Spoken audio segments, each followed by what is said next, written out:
말씀의 제목은요, 영적인 가치를 아는 자, 이런 제목으로 함께 말씀을 좀 나누도록 하겠습니다. 이제 룻과 보아스가 만났죠. 그래서 그 추수더미에서 만나고 새벽에 이제 룻이 돌아가게 되고요. 아침에 날이 밝자 보아스가 약속한 것 그대로 성문에 나갑니다. 이 성문에, 성경에 보면은 구약에는 이 성문에 나가서 이렇게, 신약에도 그런 부분들이 참 많이 나오거든요. 성문에 나가서 사람을 만나고 어떤 문제들을 이야기를 하고 법적인 문제를 해결하기도 하는데, 그 뭐 당시에 이렇게 모든 그 지방이 이렇게 성으로 이렇게 쌓이잖아요. 그 동네가 성벽으로 쌓이고 그 안에 이제 마을을 이루고 살거든요. 그러니까 사람들이 뭔 일을 하러 나가다든지 어디를 출타한다 할 때는 꼭 그 성문을 통과해야 되기 때문에 사람들이 항상 많이 오가는 곳이 그 성문이거든요. 그래서 옛날부터 그 성문에서, 그 성문에 있는 넓은 곳에서 어떤 문제들을 가지고 나와서 이야기를 하기도 하고, 뭐 또 법적인 문제를 그곳에서 또 토론도 하고 해결도 받기도 하고 그런 장소거든요. 그래서 이제 보아스가 그 성문으로 나가서 이제 오늘 말씀에 보면 거기 앉아서 기업 물을 자가 지나가는가 이렇게 보고 있었어요. 기업 물을 자가 지금 두 사람이라고 그랬죠. 그렇죠? 영적 그 기업을 물을 수 있는 친척들이 두 사람인데, 하나는 보아스고 하나는 이름은 안 나왔어요. 이 사람이 더 1번이에요. 순서가 더 그 친척으로서는 가깝단 말이죠. 가까운 순서부터 기업 물을 책임이 이렇게 정해지는 거거든요. 기업을 물은다, 그 말은 의미가 뭐냐면 땅이나 재산이나 어떤 그 재물들, 이런 그 가정들을 회복시킨다고 하는 거거든요. 말하자면 무너진 그런 가정들을, 무너진 어떤 팔린 그런 땅이나 이런 것들을 다 원래 자리로 회복시켜 주는 것이 기업 물은다, 그런 말이거든요.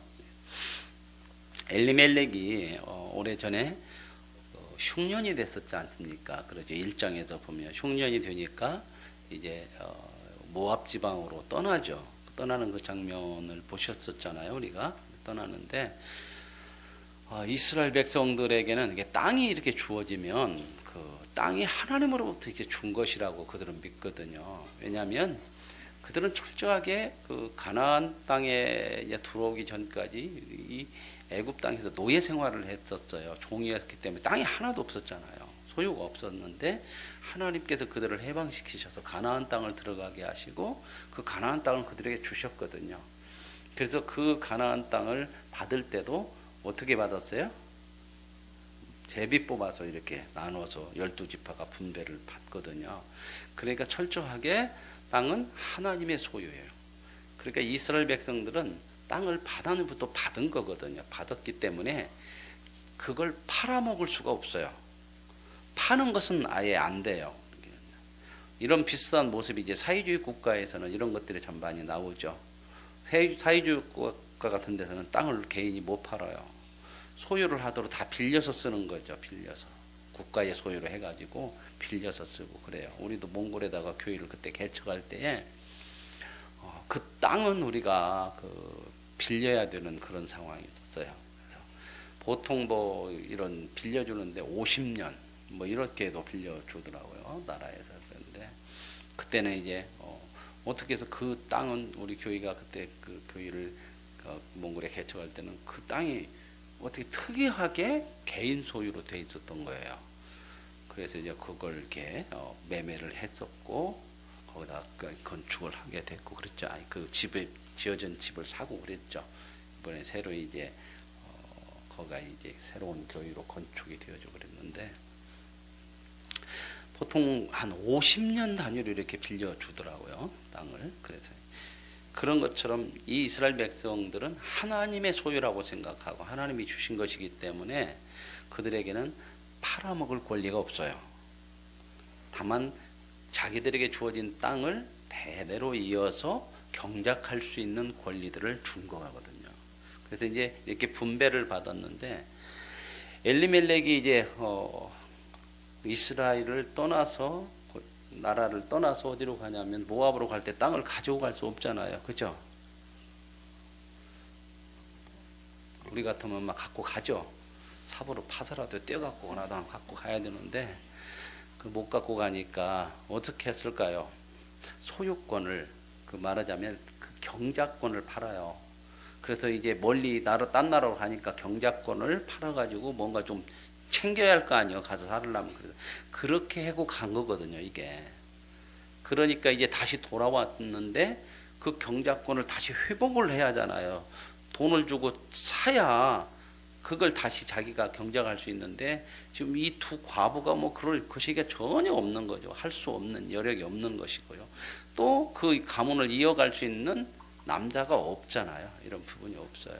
그래서 이제 이런 모습인데 오늘 이제 이런 기업을 이제 물러주는 그런 그 제도가 이스라엘은 있어. 이렇게 대가 끊어지게 생겼으면 친척들이 이렇게 기업을 물러줘서 그 대를 이어가게 하는 그런 제도인데 이제 그 친척 중에서 가장 가까운 사람부터 이렇게 순서가 된다는 거죠.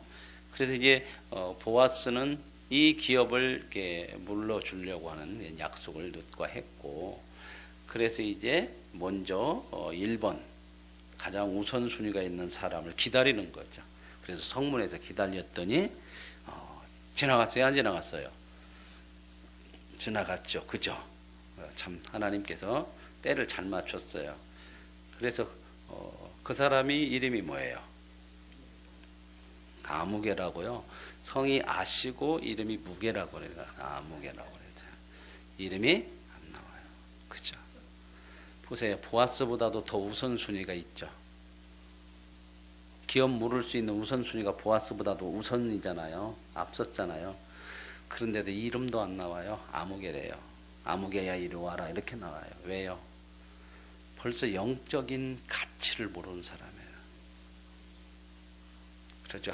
저와 여러분은 하나님 앞에 이름이 다 기록되지만 하나님을 모르는 백성들은 아무개야, 아무개. 그러니까 영적인 가치를 알고 사는, 믿음으로 사는 사람들 얼마나 복되라고 하는 거. 우선순위가 1순위인데도 그걸 가치를 모르니까 그 영적 기업 무르기를 안 해요. 이제 뒤에 가서 이제 나오지만 그 이름이 없어요. 세상에서 아무리 높고 가진 것이 있다 하더라도 영적인 가치를 모르고 사는 것은 그건 아무것도 아닌 거야. 그래서 이제 아무개 이리 와라. 그래서 이제 불러놓고 증인이 있어야 되잖아요. 이제 이렇게 한다는 증인. 그래서 보아스는 장로 10명을 초청을 해요. 왜냐하면 장로라고 하는 것은 원로들을 얘기해요. 연세가 있고 좀 지도자들 그런 분들을 10명을 다 모셔다 놓고 이제 기업 무르기를 하는 거죠. 그렇죠? 자, 이렇게 하면 이제 한번 기업을 무르고 나면 이런 증인 10명 장로님들을 이렇게 다 이렇게 모셔다가 했기 때문에 물을 수 있을까요, 없을까요? 확실하게 하려고 하는 거죠. 이 영적 기업 무르기, 이 기업을 무르려면은 보아스에게는 어떻게 보면 큰 손해와 희생을 감수를 해야 돼요. 자, 그 큰 손해와 희생이 뭔가를 한번 보시죠. 이렇게 나와요. 그리고 오니까 그 아모개한테 당신이 1순위다. 이 나오미의 기업을 물을 사람은 당신이 1순위니까 어떻게 하겠냐? 이 밭을 사겠느냐? 그 말이다. 그 밭이라는 건 그 사람들의 그 토지, 주어진 토지를 그 경작권을 이제 살 수 있겠느냐? 너 사가지고 회복시켜달라. 이렇게 할 수 있겠느냐? 이렇게 물었죠. 그랬더니 이 사람이 딱 언뜻 생각할 때 경작권을 사면 땅이 더 생기잖아요. 내가 하겠다. 내가 하겠다. 그래요. 그러니까 이제 그 다음에 말이 나오는 게 한번 보셔요. 여기 이렇게 나와요. 네가 1순위고 내가 2순위인데 네가 그렇게 하려고 하느냐, 밭을 살려느냐 그렇게 물으니까 만약에 안 오면 내가 할 것이다. 그랬더니 이 사람이 내가 물으리라 그랬어요. 4절에 끝부분에 보면 4절에 내가 물으리라 이렇게 했죠. 그랬더니 이제 5절에 보아스가 뭐라고 얘기하냐면요. 네가 나오미의 손에서 그 밭을 사는 날에 곧 죽은 자의 아내 모압 여인에게서 사서 그 죽은 자의 기업을 그의 이름으로 세워야 할지니라. 이건 뭔 얘기예요? 네가 밭을 사면 밭만 사는 것이 아니고 그 기업을 물을 그 여자, 후손을 이어가야 될 여자가 이게 말하자면 만며느리였잖아요. 말하자면 장손의 부인이 이 룻이었잖아요. 근데 다 죽어버렸으니까 네가 대신 이 룻도 사고 결혼을 해서 이 사람의 룻의 남편이었던 그 엘리멜렉의 장남의 대를 이어줘서 그 대를 이어가기까지 해줘야 된다 이 얘기입니다. 그러니까 이 룻이라고는 여자 뭐 과부죠. 과부를 데려다가 결혼도 해야 되고 자식을 낳아도 자기 족보에다 못 올려요. 무슨 말 이해가세요? 엘리멜렉 그 맏아들 자손으로 올려야 돼요. 그리고 그 모든 소유권도 그쪽으로 이어줘야 된단 말이죠. 이제 이런 얘기까지 딱 하니까 이 사람이 뭐라고 하냐면 여기 한번 보시죠. 6절에 이제 이렇게 나와요. 그 기업 물을 자가 이르되 나는 내 기업에 손해가 있을까 하여 나를 위하여 물으지 못하노니 내가 물을 것을 네가 물으라. 나는 안 물으겠다. 전부 여기서 보세요. 중심이 어딘가. 나는 내 기업에 나를 위하여 전부 이러죠. 영적 가치를 모르면요 전부 자기중심적으로 살아요. 자기가 생각하는 것만이 전부 가치가 있다고 생각하는 거예요. 세상 것만이 가치가 있는 거죠. 보세요. 이 기업을 물음으로 인하여서 하나님께서 이 기업을 통해서 이 가정을 통해서 어떤 일을 이루어갈 것인가는 전혀 안 봐요. 그냥 안 보고 물질적으로 손해가 되냐 안 되냐 이것밖에 없어요. 우리가 하나님으로부터 믿음을 받았는데 이 믿음을 가지고 살아갈 때에 이 믿음의 기업을 이루는 것을 가장 우선시하고 이것의 가치를 알고 그것을 붙들고 살아야 그것이 목적이 돼서 살아야지. 그렇지 않으면 진짜 소중한 영적인 기업을 다 놓쳐버려요. 여기서 이제 이 아무개라고 하는 사람은 않겠대요. 네가 하래요. 나는 내게 손해가 보겠다는 거죠. 손해 날까 봐서 나는 그거 안 넣는데요. 오늘 저와 여러분 영적 가치를 알아야 세상 것을 손해를 감수하고서라도 그 영적인 기업을 이어가는 그런 은혜를 누리게 될 줄로 믿습니다. 이 가치를 못 두면 세상 것에 다 팔아먹어요. 세상 말로 믿음 다 팔아먹는다고. 이런 영적인 가치를 아는 하나님의 백성만이 이 영적 기업 무르기를 해요. 우리 가정도 마찬가지예요.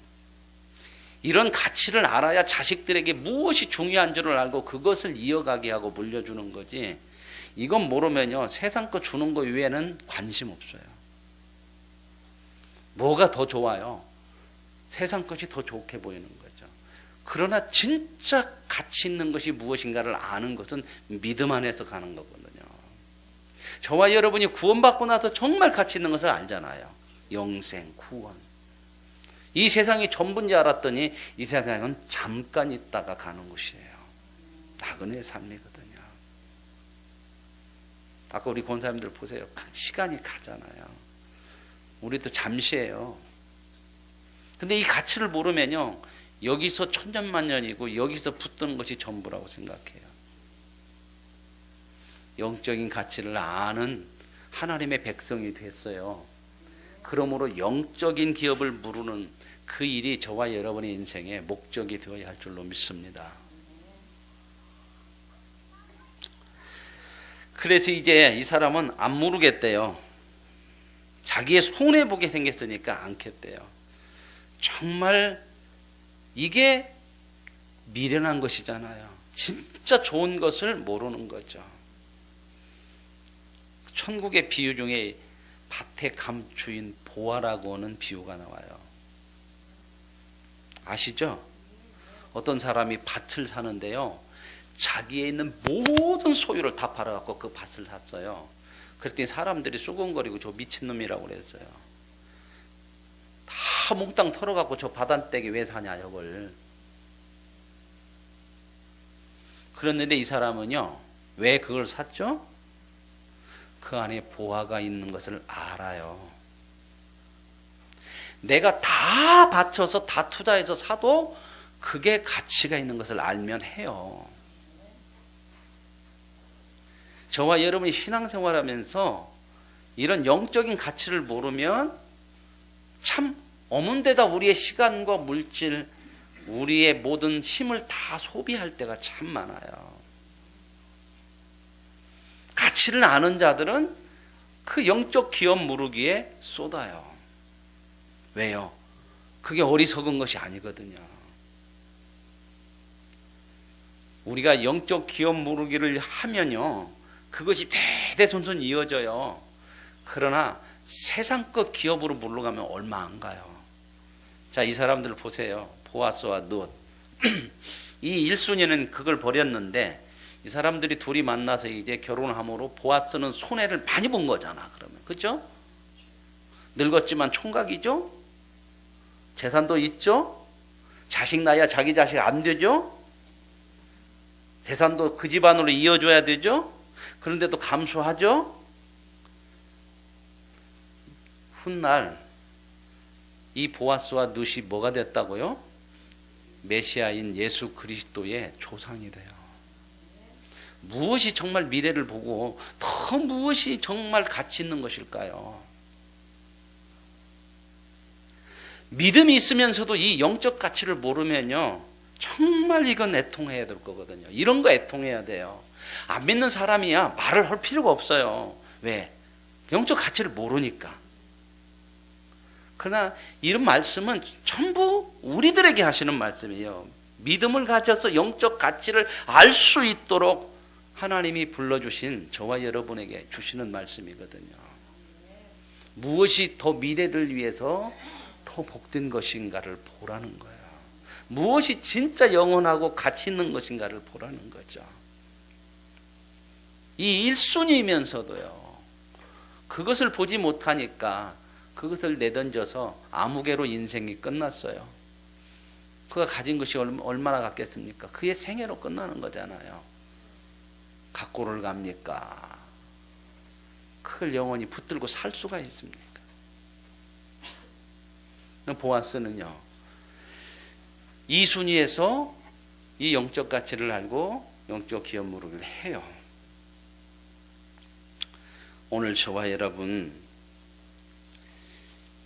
하나님이 우리에게 주신 믿음을 가지고 영적 가치를 아는 자로서 내 중심이 아니라 하나님 중심으로 살아갈 수 있기를 원합니다. 오늘 이 사람 보면은 나를 위해, 내 기업, 내 손해, 이것밖에 없잖아요.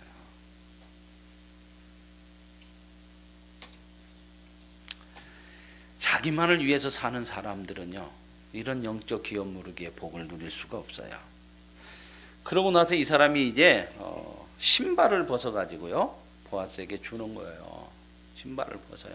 이 신발을 벗는다고 하는 것은 여기에 나왔어요. 7절에 이렇게 잘 설명이 되어 있어요.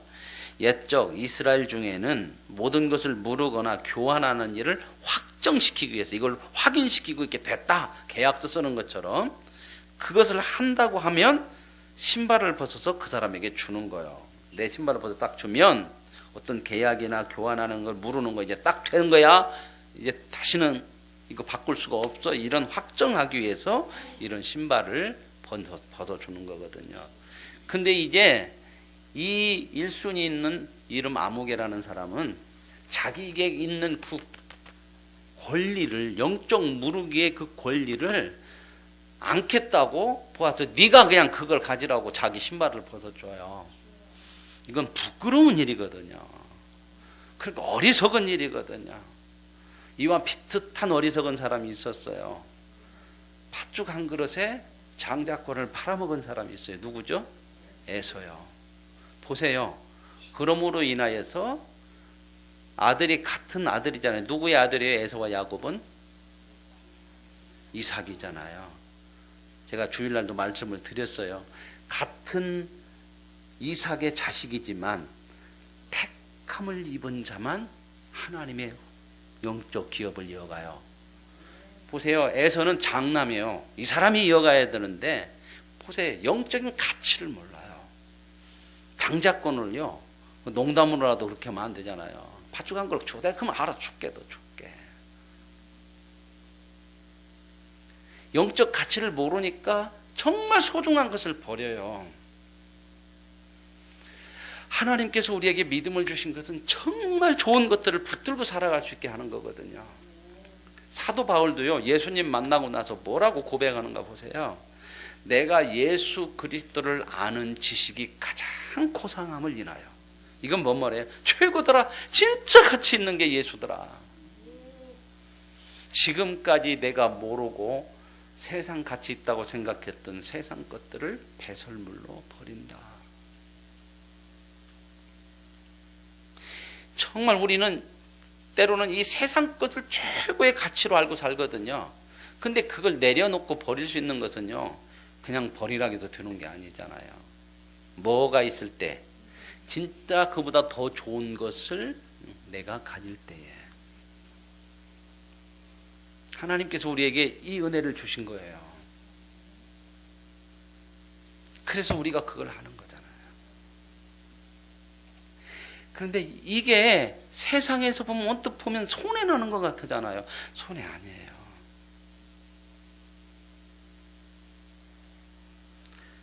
그래서 신발을 벗어서 보아스에게 주고요. 보아스가 이제 그 영적 기업을 무르는 사람이 돼요. 저는 이 말씀을 보면서 영적인 기업을 무르는 것은 손해나는 것 아니고 버리는 것이 아니라 심는 것이다. 그렇게 생각을 했어요.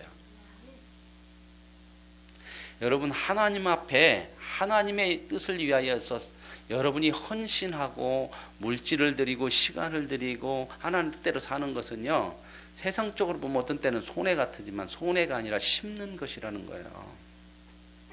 심는 것이 있으면요 30배, 60배, 100배의 결실을 거둬요. 근데 심는 것이 없으면요 거둘 것이 없어요. 여러분, 믿음으로 살아가면서 하나님이 우리 허락하신 믿음의 모든 것들을 귀하게 여기고요 심으십시오. 세상 것은요 심는 것이 아니에요. 우리가 영적인 기업을 무르는 일에 우리의 모든 것들을 하나님 앞에 드릴 때에 그것만 심어주는 거죠. 거기에서 열매를 얻게 되는 거거든요. 그게 지혜로운 거잖아요. 심지도 않고 거두려고 하면 되겠습니까? 그래서 뭐라고 얘기해요? 심는 대로 거둔다고 그랬잖아요. 육을 위하여 심으면 뭐 거둔대요? 육을 위해서 육적인 것, 썩어질 것을 거두어요. 영을 위하여 심으면 영적인 것, 생명을 거둔다고 그랬어요. 심는 것이죠. 저와 여러분이 믿음으로 살아가는 그런 모든 믿음의 행위들이 결코 된 것 아니에요.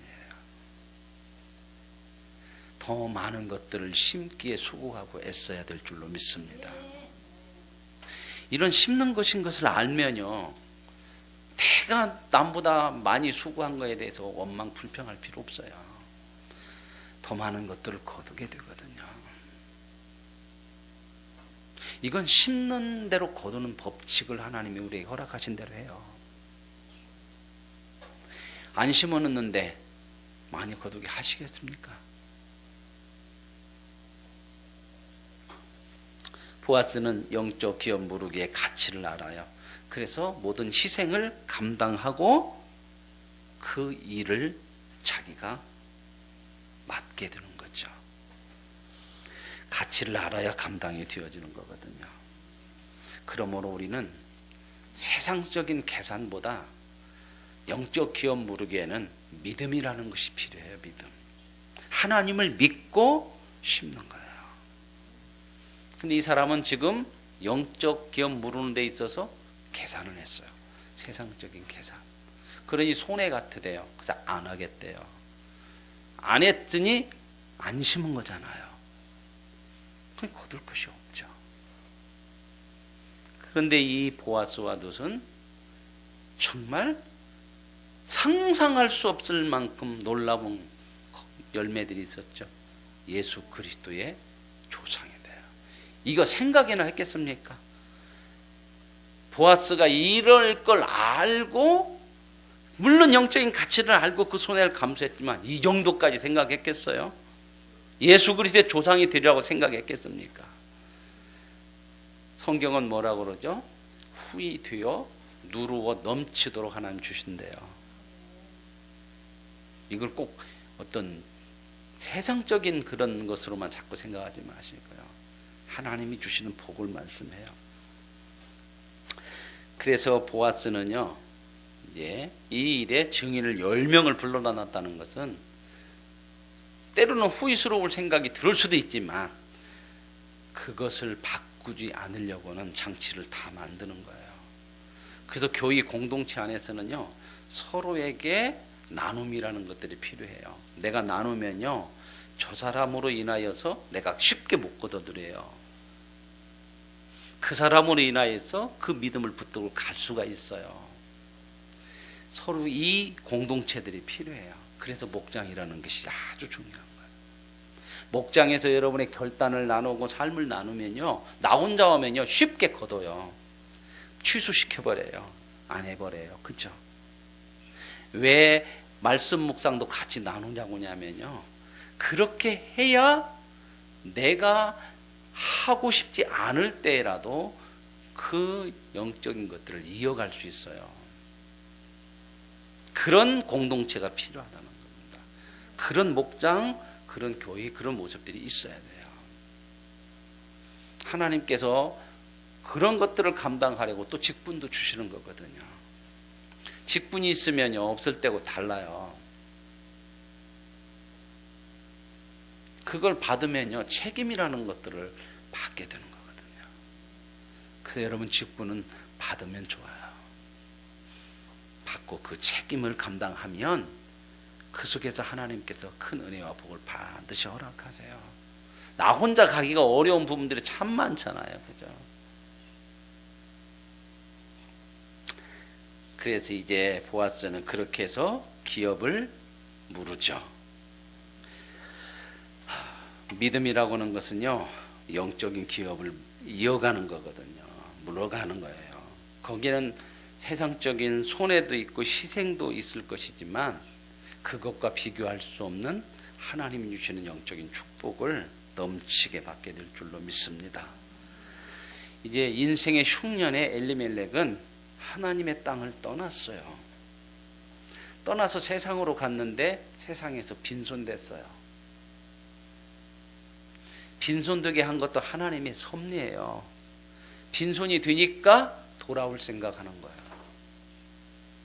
빈손 안 되고 거기서 잘 먹고 잘 살고 성공하면 안 돌아와요. 그래서 저와 여러분은 하나님의 자녀이기 때문에 세상으로 자꾸 나가면 돌아오지 않게 생기면 하나님이 다 비우세요. 그렇게 해서라도 돌아오게 하셔요. 그냥 안 내버려 두신단 말입니다. 그러니까 비우게 할 때까지는 내가 끝까지 한번 가야겠다. 그런 거는 어리석은 거죠. 그래서 다 비웠어요. 이제 여자들만 남았잖아요. 여자들만 남았다는 것은 이제 소망이 아예 없는 거예요. 소망이 없잖아요. 대를 이을 수 있는 게 아무것도 없죠. 근데 빈손 됐을 때에 여기서 참 중요한 거예요. 빈손이 만드는 것은 하나님이 잘못했기 때문에 심판하시는 의미도 있지만 그보다 더 깊은 것은요, 빈손 됐기 때문에 돌아갈 수 있는 마음을 갖게 하는 거예요. 누구한테로요? 하나님께로요. 그래서 나오미는 이제 하나님께로 다시 돌아가려고 해요. 빈손으로. 그러죠?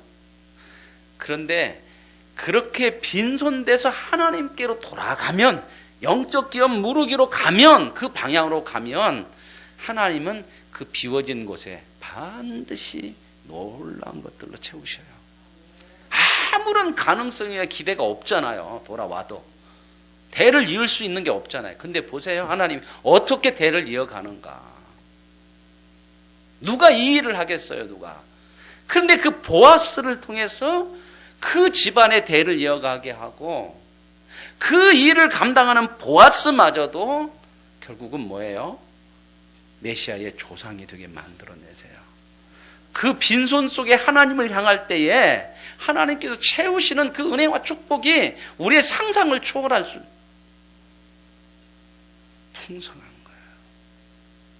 하나님 째째하게 안 해요. 풍성하게 하시지.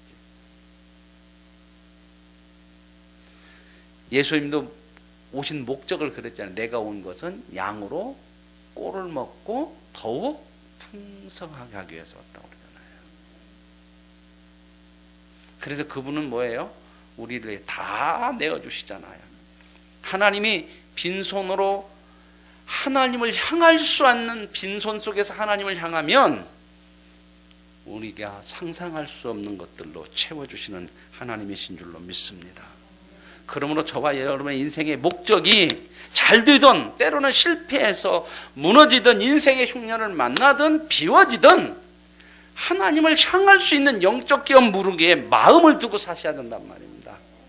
그렇다면 그 마음을 가지고 하나님을 향하기만 한다면 저와 여러분의 실패도 하나님은 채우셔서 전혀 가능성이 없는 것 같은 그런 상황 속에서도 하나님이 상상할 수 없는 것들로 채우셔서 영적 기업을 이어가는 보아스와 룻이 메시아의 조상이 되는 것처럼 저와 여러분이 하나님의 사랑받는 아름다운 영적인 자녀로서 큰 복과 은혜를 누리며 살아갈 수 있도록 은혜와 복을 주심을 믿습니다.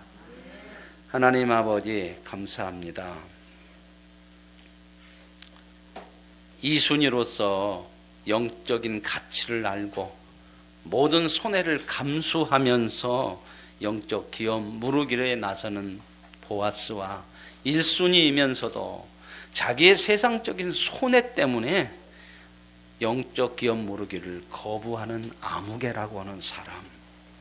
똑같이 인생을 살았지만 그의 인생은 아무개로 끝났지만 보아스는 영적인 가치를 알고 영적 기업 무르기를 통해서 메시아의 조상이 되었음을 우리에게 보여주시는 하나님 감사합니다.